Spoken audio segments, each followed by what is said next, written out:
नमस्कार दोस्तों, आइए जानते हैं आज मध्य प्रदेश की बड़ी खबरें। आज की पहली खबर है कि एमपी में ऑनलाइन होंगी सभी मंडियां, रजिस्ट्रेशन कराना होगा जरूरी। मध्य प्रदेश के शिवपुरी में ई मंडी होने के बाद किसानों की फसल की पूरी खरीदारी ऑनलाइन सिस्टम से होगी। ऐसे में जहां मंडी टैक्स की चोरी 100% रुक जाएगी, वहीं बिना ई पंजीयन के कोई भी किसान मंडी में फसल नहीं बेच सकेगा। साथ ही ई सिस्टम से किसानों के भुगतान की पूरी सुरक्षा होगी। हालांकि इस पूरी कार्रवाई में किसानों को ई पंजीयन के बारे में जानकारी न होना, एंड्रॉइड मोबाइल न होने के कारण पंजीयन कराने से को थोड़ी समस्या आ सकती है। प्रदेश में खुलेंगी 2835 डेयरी। मध्य प्रदेश में दूध को लेकर नया मेगा प्लान बना है। इसमें सरकार दूध उत्पादन बढ़ा सहकारी सेक्टर को मजबूत करेगी। सूबे के हर इलाके तक पहुंच बनाने सांची को नेशनल डेयरी फेडरेशन के तहत अमूल को देने के फैसले के बाद नया रोड मैप बना है। अप्रैल से नए लक्ष्य की दौड़ शुरू होगी। देश के तीसरे बड़े दूध उत्पादक मध्य प्रदेश 43 को पहले नंबर पर लाने के लक्ष्य को लेकर अगले 5 साल में सूबे में 2835 नई डेयरी सहकारी समितियां खोलेगी। सरकार ने 2 माह पहले ही सांची को नेशनल डेयरी फेडरेशन को 5 साल के लिए देने का फैसला लिया। अधिकारी नहीं जा सकेंगे महाकुंभ, सरकार का बड़ा फैसला। मध्य प्रदेश के सरकारी कर्मचारी अधिकारी अब महाकुंभ में संगम स्नान नहीं कर सकेंगे। प्रदेश के शिक्षा विभाग में यह पाबंदी लागू होगी। राज्य सरकार ने बड़ा फैसला लेते हुए प्रदेश में एसेंशियल सर्विसेज मैनेजमेंट एक्ट यानी एस्मा लागू कर दिया है। माध्यमिक शिक्षा मंडल यानी बोर्ड की परीक्षाओं को देखते हुए एस्मा लागू किया गया है। एमपी बोर्ड की परीक्षा अति आवश्यक सेवा घोषित की गई है। इसके अंतर्गत विभाग में कर्मचारियों, अधिकारियों, शिक्षकों के अवकाशों पर प्रतिबंध लगा दिया गया है। खासतौर पर शिक्षकों को तो किसी भी हाल में छुट्टी नहीं दी जा रही। एमपी में एस्मा लगाने का आदेश जारी कर दिया गया है। 24 फरवरी से शुरू होने वाली 10वीं और 12वीं की बोर्ड परीक्षाओं को देखते हुए प्रदेश में 15 फरवरी से 15 मई तक एस्मा लागू रहेगा। एमपी सरकार पर हाईकोर्ट ने लगाया 30,000 रुपए का जुर्माना। हाईकोर्ट ने मध्य प्रदेश सरकार पर 30,000 रुपए का जुर्माना लगाया है। यह फैसला नर्मदा बचाओ आंदोलन द्वारा दायर जनहित याचिका पर सरकार के बार बार जवाब न देने के कारण आया है। याचिका में ग्रामीण क्षेत्रों में भूमि अधिग्रहण के लिए उचित मुआवजे की मांग की गई थी। कोर्ट ने सरकार को 2 हफ्तों का समय दिया है। कोर्ट ने जुर्माने का आधा हिस्सा नर्मदा बचाओ आंदोलन को देने और आधा हाईकोर्ट विधिक सेवा समिति को देने का आदेश दिया गया है। इस मामले की अगली सुनवाई 17 फरवरी को होगी। एमपी में बने नए फ्लाईओवर के निर्माण की खुली पोल। मध्य प्रदेश की राजधानी भोपाल में नवनिर्मित भीमराव अंबेडकर की पोल खुल गई है। एक हफ्ते में ही सड़क पर से सीमेंट निकलने लगी और लोहे के सरिया बाहर झांक रहे हैं। मामला सामने आने के बाद सरकार ने ब्रिज की निगरानी करने वाले उप यंत्री उमाकांत मिश्रा और प्रभारी सहायक यंत्री रवि शुक्ला को सस्पेंड कर दिया है। शहर में अब नई पहचान के साथ दौड़ेंगे ऑटो छिंदवाड़ा। शहर की बिगड़ी यातायात व्यवस्था को सुधारने के लिए यातायात पुलिस व परिवहन विभाग ने ऑटो की नंबरिंग को लेकर अभियान शुरू कर दिया है। वर्तमान में 1000 से ज्यादा ऑटो का संचालन शहर व आसपास के क्षेत्रों में हो रहा है। इससे आए दिन शहर का यातायात प्रभावित होता है। ऑटो में नंबरिंग होने से संचालन विधिवत हो जाएगा। फिलहाल परिवहन विभाग से दस्तावेज पूर्ण कराने के बाद यातायात पुलिस ऑटो में नंबरिंग पूरी कर रही है। अब तक यातायात पुलिस ने शहर में 360 ऑटो में नंबरिंग कर दी है, जिनसे इन्हें पहचाना जाएगा।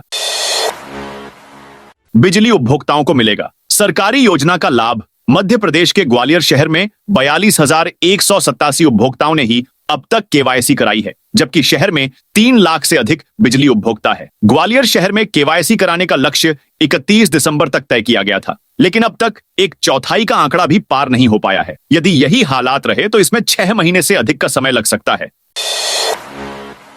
एमपी में जल्द पूरा होगा पीएम आवास योजना के घरों का निर्माण। केंद्रीय बजट में सीधे तौर पर तो मध्य प्रदेश के राजगढ़ जिले को कुछ नहीं मिला है, लेकिन बजट में विभिन्न योजनाओं के लिए किए गए प्रावधानों से जिले के कई प्रस्तावित प्रोजेक्ट की राह आसान होगी। ग्रामीण क्षेत्रों में पानी, सड़क, परिवहन, जल निकासी और प्रधानमंत्री आवास योजना से जुड़े प्रोजेक्ट के काम में तेजी जाएगी। नए स्टार्टअप के लिए टर्म लोन देने की योजना से युवाओं को अपना हुनर चमकाने का मौका मिलेगा। किसानों के लिए भी यह बजट खुशियां लेकर आया है।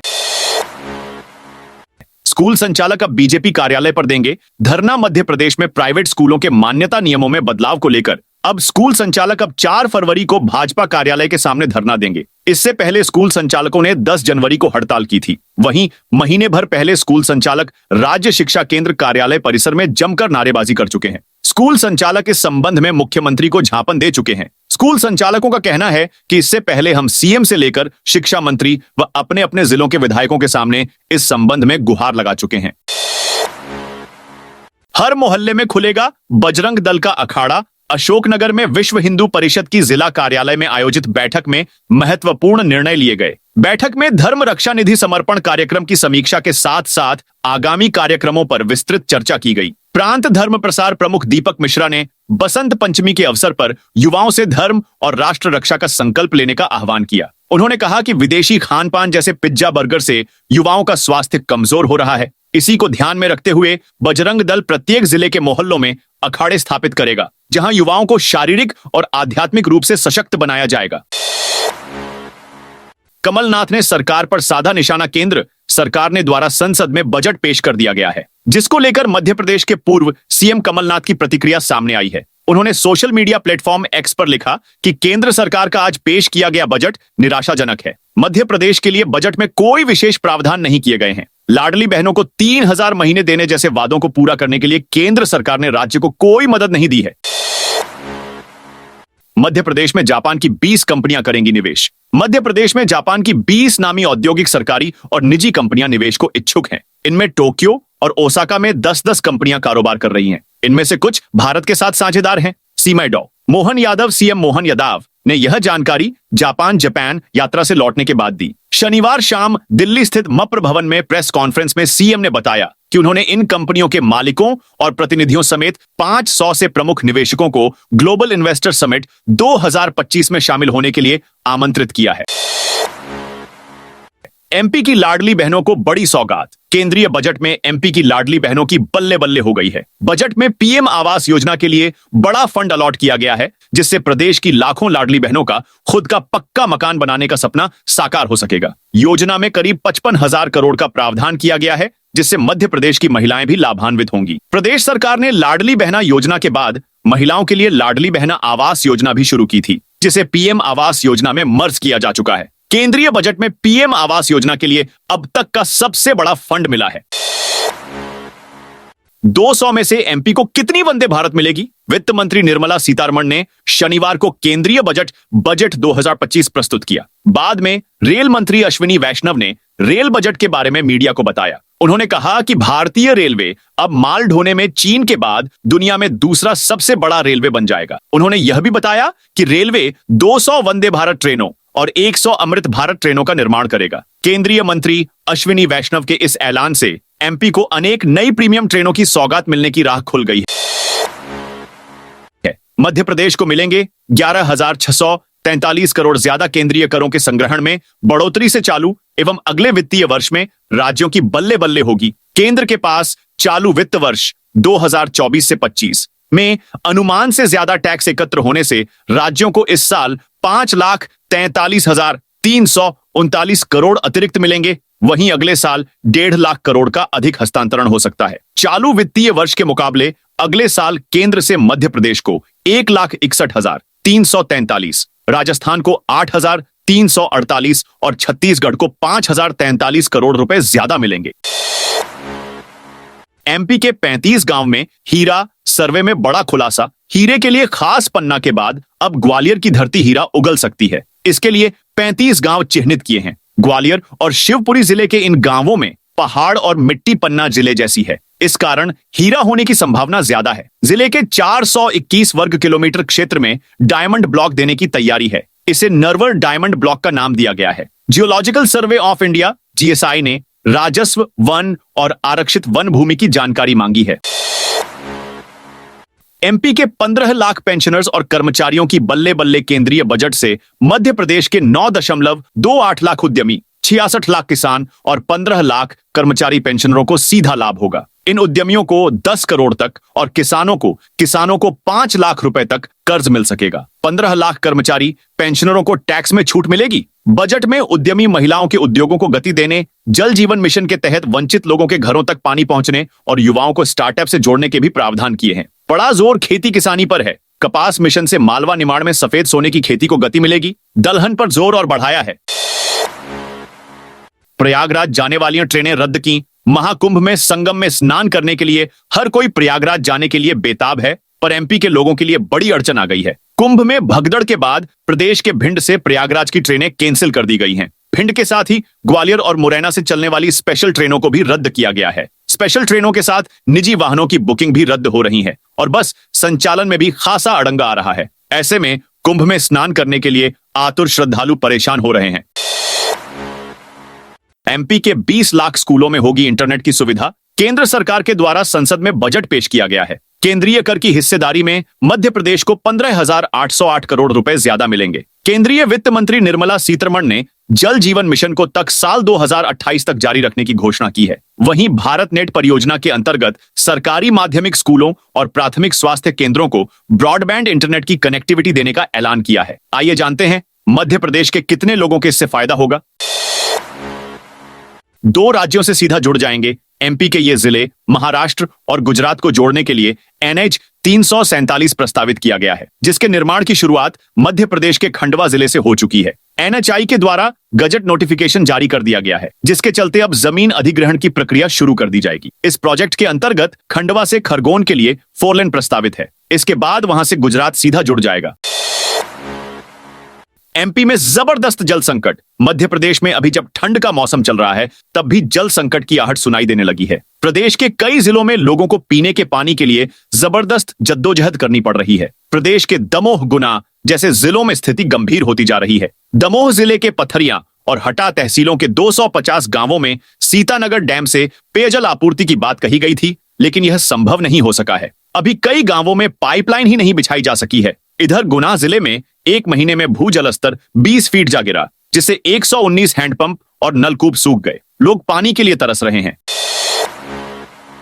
1 महीने में सोना चांदी के भाव आसमान पर। सोना चांदी के दामों में लगातार तेजी का दौर जारी है। जनवरी माह की अगर बात की जाए तो स्टैंडर्ड सोना 5,600 रुपए प्रति 10 ग्राम और पक्की चांदी 5,500 रुपए प्रति किलो तक महंगी हुई है। खास बात यह है कि महीने भर में सोने के दामों में चांदी से अधिक बढ़ोतरी हुई है। वहीं इन दिनों सहालक सीजन चल रहा है। ऐसे में सराफा बाजार में सोना चांदी की ज्वेलरी खरीदने वाले भी पहुंच रहे हैं। चूंकि दोनों कीमती धातुओं के दाम काफी बढ़े हुए हैं, ऐसे में मार्केट टर्न भी बदल गया है।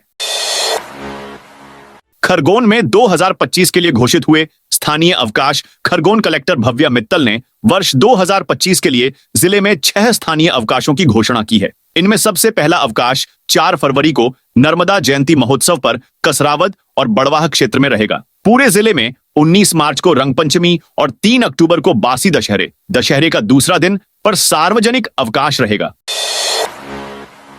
एमपी को मिली व्हाइट टाइगर ब्रीडिंग सेंटर की मंजूरी। मध्य प्रदेश के रीवा जिले के गोविंदगढ़ में अब व्हाइट टाइगर ब्रीडिंग सेंटर की स्थापना की जाएगी। केंद्रीय चिड़ियाघर प्राधिकरण की एक्सपर्ट कमेटी की सिफारिश के बाद इसे केंद्र सरकार ने मंजूरी दी है। Maharaja Martand Singh Judev white tiger safari और चिड़ियाघर मुकुंदपुर सतना के संशोधित मास्टर प्लान के अंतर्गत यह सेंटर गोविंदगढ़ रीवा में खुलेगा। व्हाइट टाइगर ब्रीडिंग सेंटर की स्थापना के प्रस्ताव को केंद्रीय चिड़ियाघर प्राधिकरण की विशेषज्ञ समिति ने तकनीकी समिति की अनुशंसा पर स्वीकृति प्रदान की है। इंदौर से प्रयागराज के लिए विशेष उड़ान। प्रयागराज में चल रहे महाकुंभ में जाने वाले यात्रियों के लिए अच्छी खबर है। इंडिगो एयरलाइंस 5 से 14 फरवरी के बीच इंदौर से प्रयागराज के बीच विशेष फ्लाइट संचालित करने जा रहा है। यह फ्लाइट रोजाना प्रयागराज से दोपहर में इंदौर आकर वापस जाएगी। बता दें कि इससे पहले अलायंस एयर ने भी एक साप्ताहिक उड़ान शुरू की है, जिसे अच्छा खासा प्रतिसाद मिल रहा है। अलायंस एयर की इंदौर से प्रयागराज के लिए संचालित हो रही फ्लाइट लगभग आने 1 महीने तक फुल ही है। कर्मचारियों को समग्र आईडी से आधार लिंक करना जरूरी। धार में सरकारी कर्मचारियों के लिए समग्र आईडी को आधार से लिंक करना अनिवार्य कर दिया गया है। पिछले 1.5 महीने से चल रही इस प्रक्रिया में अब तक लगभग 10,219 कर्मचारियों ने अपना डेटा अपडेट करवाया है, जो कुल कर्मचारियों का 50% है। साइबर ठगी से बचने पुलिस का सेफ क्लिक अभियान। शिवपुरी पुलिस ने बढ़ते साइबर अपराधों से आमजन को सुरक्षित रखने के लिए 1 फरवरी से 11 दिवसीय विशेष जागरूकता अभियान शुरू किया है। इस अभियान के तहत सतनबाड़ा थाना क्षेत्र के नरवर तिराहे पर एक महत्वपूर्ण कार्यक्रम का आयोजन किया गया, जिसमें एसडीओपी संजय चतुर्वेदी और थाना प्रभारी सुनील राजपूत ने लोगों को साइबर सुरक्षा के बारे में जागरूक किया। सीहोर से शिवराज करेंगे वाटरशेड यात्रा की शुरुआत। मध्य प्रदेश के सीहोर जिले में प्रधानमंत्री कृषि सिंचाई योजना 2.0 के तहत अल्हादा खेड़ी स्थित स्टेडियम में 5 फरवरी को दोपहर 12 बजे केंद्रीय कृषि एवं ग्रामीण विकास मंत्री शिवराज सिंह चौहान और मध्य प्रदेश के पंचायत एवं ग्रामीण विकास मंत्री प्रहलाद सिंह पटेल वाटरशेड यात्रा की शुरुआत करेंगे। एमपी में सरकारी कर्मचारियों का आंदोलन तेज। मध्य प्रदेश के सरकारी कर्मचारियों ने अपनी लंबित मांगों को लेकर आंदोलन को और तेज करने का निर्णय लिया है। मध्य प्रदेश अधिकारी कर्मचारी संयुक्त मोर्चा के नेतृत्व में चल रहे चरणबद्ध आंदोलन के तहत 7 फरवरी को सभी जिला मुख्यालयों पर धरना प्रदर्शन किया जाएगा। वंदे भारत ट्रेन को इंदौर से चलाने की मांग। मध्य प्रदेश की राजधानी भोपाल से चलने वाली भोपाल रीवा वंदे भारत ट्रेन खाली जा रही है। वहीं इंदौर से भोपाल के लिए हफ्ते में 3 दिन चलने वाली Indore Rewa express train full चल रही है, जिसको देखते हुए रीवांचल और विंध्याचल ग्रुप ने भोपाल से रीवा तक जाने वाली वंदे भारत ट्रेन को इंदौर तक विस्तार किए जाने की मांग की है। तो दोस्तों, ये थी आज मध्य प्रदेश की बड़ी खबरें। आप इस वीडियो को अभी कौन से जिले से देख रहे हैं, उस जिले का नाम जरूर बताइए।